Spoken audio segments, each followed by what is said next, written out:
दोस्तों, स्वागत है प्रभात एग्जाम के YouTube चैनल पर, जहां आपको मिलती है सभी कॉम्पिटिटिव एग्जाम से जुड़ी महत्वपूर्ण जानकारियां, जो आपको किसी भी एग्जाम में सफल होने में मदद करती है। अगर आप हमारे YouTube चैनल पर पहली बार आए हैं, तो हमें लाइक और सब्सक्राइब जरूर कर लें और हमारे लेटेस्ट वीडियोस सबसे पहले आप तक पहुंचे, इसके लिए बेल आइकन को प्रेस करना ना भूलें। हर विद्यार्थी अपने जीवन में एक बार IAS बनने के लिए अवश्य ही सोचता है। इस पद से जुड़े सम्मान, सामाजिक प्रतिष्ठा तथा शक्तियां इतनी ज्यादा हैं कि सभी लोग अपने जीवन में कभी न कभी IAS बनने का सपना जरूर देख लेते हैं। ये भारत की सबसे बड़ी सरकारी नौकरी है जो हर व्यक्ति के जीवन को कहीं न कहीं प्रभावित जरूर करती है। मगर क्या आप जानते हैं कि इस परीक्षा का शेड्यूल कैसा होता है या कौन लोग इसके लिए आवेदन कर सकते हैं, आवेदन का शुल्क कितना होता है? तो आज के इस वीडियो में हम इस परीक्षा के लिए आवेदन करने से लेकर साक्षात्कार देने तक की प्रक्रिया के बारे में आपको बताने जा रहे हैं। नमस्कार, स्वागत है आपका प्रभात एग्जाम के YouTube चैनल पर। ये एक ऐसा प्लेटफॉर्म है जहां आपको मिलती हैं सभी कॉम्पिटिटिव एग्जाम से जुड़ी महत्वपूर्ण जानकारियां जो आपको किसी भी एग्जाम में सफल होने में काफी मदद कर सकती हैं। मेरा नाम ऐश्वर्या है। अगर आप हमारे YouTube चैनल पर पहली बार आए हैं तो आप हमें लाइक और सब्सक्राइब जरूर कर लें और हमारे लेटेस्ट वीडियोस और अपडेट सबसे पहले आप तक पहुंचे, इसके लिए बेल आइकॉन को भी प्रेस करना बिल्कुल ना भूलें। और अगर आप साथ ही साथ JPSC की तैयारी कर रहे हैं तो हमारे नए YouTube चैनल मिशन JPSC को भी जरूर सब्सक्राइब कर लें, क्योंकि इसमें हम अपलोड करते हैं बहुत सारे इंपॉर्टेंट वीडियोस जो आपको एग्जाम में सफल होने में काफी मददगार होंगे। तो आइए शुरुआत करते हैं आज के वीडियो की, जो है फॉर्म भरने से लेकर इंटरव्यू तक IAS एग्जाम की पूरी जानकारी। तो सबसे पहला पॉइंट है, कब निकलती है सिविल सर्विसेज की नोटिफिकेशन। तो हर साल UPSC सिविल सर्विसेज परीक्षा के लिए सबसे पहले एक नोटिफिकेशन जारी करता है और इस नोटिफिकेशन में परीक्षा के इंपॉर्टेंट डेट्स, एलिजिबिलिटी इत्यादि से संबंधित जानकारियां होती हैं। तो सामान्यतः UPSC ये नोटिफिकेशन फरवरी महीने के आखिरी हफ्ते में जारी करता है। UPSC की परीक्षा में बेटर मार्क्स लाने के लिए जरूर पढ़ें प्रभात प्रकाशन के प्रभात एग्जाम द्वारा प्रकाशित पुस्तक UPSC 27 Years Civil Services Preliminary Exams 2022 IAS और डॉक्टर मनीष रंजन द्वारा इस लिखित पुस्तक में है। आपको मिलेंगे 1995 से 2021 के जनरल स्टडीज और CSET के टॉपिक वाइज सॉल्व्ड पेपर्स और साथ ही पिछले 30 वर्षों के एसेज टॉपिक। आप इस बुक का रिव्यू लेना चाहते हैं तो हम आपके लिए लाए हैं इसके 3 सैंपल चैप्टर्स, जिनको आप फ्री डाउनलोड कर सकते हैं। तो आज ही ऑर्डर करें। तो नेक्स्ट पॉइंट इज, क्या है आवेदन करने का तरीका और शुल्क। तो आजकल के डिजिटल एज में UPSC भी डिजिटल हो गया है और अब सिविल सर्विसेज के फॉर्म ऑनलाइन भरे जाते हैं। अब उम्मीदवार फॉर्म भरने के लिए जरूरी डॉक्यूमेंट्स की डिजिटल कॉपी और अपनी फोटो और सिग्नेचर को भी ऑनलाइन UPSC के पोर्टल पर अपलोड कर सकता है। ये प्रक्रिया मार्च के महीने में पूरी की जाती है और आवेदन के लिए उम्मीदवारों को करीब 3 सप्ताह का समय दिया जाता है। इस परीक्षा में महिला उम्मीदवारों, दिव्यांगों और SC/ST वर्ग के उम्मीदवारों के लिए आवेदन की प्रक्रिया निःशुल्क होती है। नेक्स्ट इज, गलत आवेदन भरने पर क्या होगा। तो UPSC सिविल सर्विसेज परीक्षा के आवेदन में सुधार का मौका नहीं दिया जाता है। अगर आपके द्वारा दिए गए आवेदन में कोई गलती रह गई है और आप उसको सुधारना चाहते हैं तो आपको फिर से नया आवेदन करना होगा। अगर आप एक से ज्यादा आवेदन कर रहे हैं तो आपके जिस आवेदन का रजिस्ट्रेशन नंबर यानी कि RID नंबर ज्यादा होगा, उससे ही स्वीकार किया जाएगा। इसके अलावा अगर आपने पुराने आवेदन के लिए फीस जमा कर दी है तो नए के लिए दोबारा जमा करनी होगी।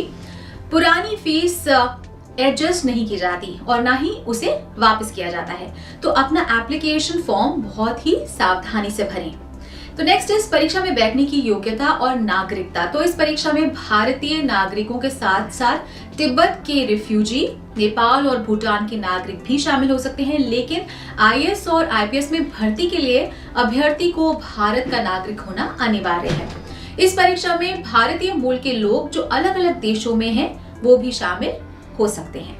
नेक्स्ट इज शैक्षिक योग्यता। तो इस परीक्षा के लिए किसी भी मान्यता प्राप्त संस्थान से किसी भी विषय में ग्रेजुएट होना अनिवार्य है। फाइनल वर्ष अपीयरिंग वाले छात्र भी इस परीक्षा में भाग ले सकते हैं और इस परीक्षा में बैठने के लिए कोई मिनिमम मार्क्स की बाध्यता नहीं होती है और किसी भी विषय के ग्रेजुएट इस परीक्षा में भाग ले सकते हैं। नेक्स्ट इज आयु सीमा यानी कि एज लिमिट, तो इस परीक्षा के लिए अभ्यर्थी को 21 साल की न्यूनतम आयु का होना अनिवार्य है। अलग अलग श्रेणियों के लिए अलग अलग अधिकतम आयु सीमा निर्धारित की गई है। सामान्य श्रेणी के लिए 32 वर्ष, अन्य पिछड़ा वर्ग के लिए 35 वर्ष और SC और ST के लिए 37 वर्ष तक की आयु निर्धारित की गई है। विकलांग श्रेणी में और भी ज्यादा छूट दी गई है और उनके लिए अधिकतम आयु सीमा 42 वर्ष निर्धारित की गई है। तो आयु की गणना विज्ञापित वर्ष की दिनांक 1 अगस्त से की जाती है। अभ्यर्थियों को सिविल सेवा मुख्य परीक्षा का ऑप्शनल सब्जेक्ट भी फॉर्म भरते समय ही बताना होता है। नोटिफिकेशन में 26 ऑप्शनल सब्जेक्ट्स की सूची में से किसी भी एक का चुनाव करना होता है और फॉर्म में अंकित करना होता है। फॉर्म भरते समय उन्हें परीक्षा का माध्यम भी बताना होता है। फॉर्म भरते समय उन्हें अपनी पसंद की सर्विसेज को क्रमवार बताना होता है और साथ ही साथ उन्हें अपनी पसंद के राज्यों की सूची भी क्रमबद्ध रूप में देनी होती है कि वो कहां-कहां सर्विस करना पसंद करेंगी और सिलेक्शन हो जाने पर इसी क्रम और रैंक के आधार पर उन्हें सर्विस और कार्डर आवंटित किए जाते हैं।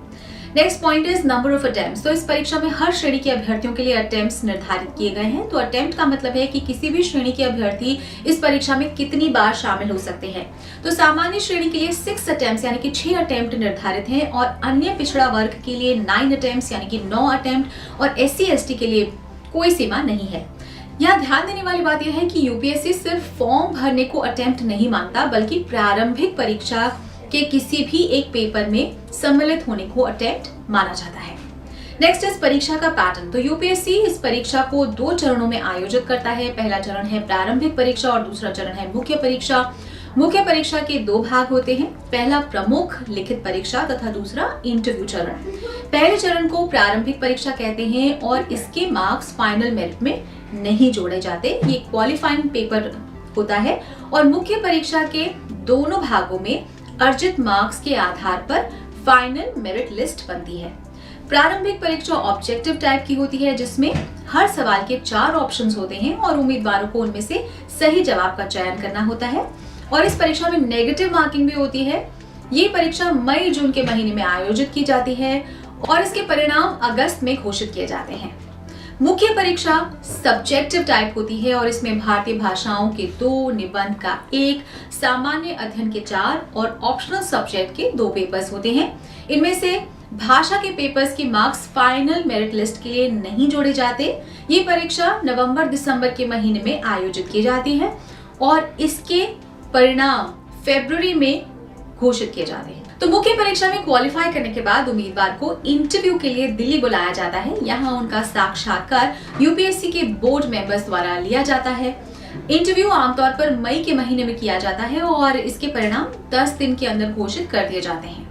तो उम्मीद है कि अब आपको यूपीएससी की आवेदन प्रक्रिया से लेकर इंटरव्यू तक की जानकारी मिल गई होगी। अगर आपको हमारा ये वीडियो पसंद आया हो तो अपने दोस्तों के साथ भी इसे जरूर शेयर करें और अगर आपके पास हमारे लिए कोई सवाल है, क्वेश्चंस हैं, सजेशंस हैं तो कमेंट बॉक्स में लिखकर हमें बता दें। तो जल्दी आपसे फिर मुलाकात होगी एक नए टॉपिक पर एक नए वीडियो के साथ। देखते रहिए प्रभात एग्जाम। नमस्कार।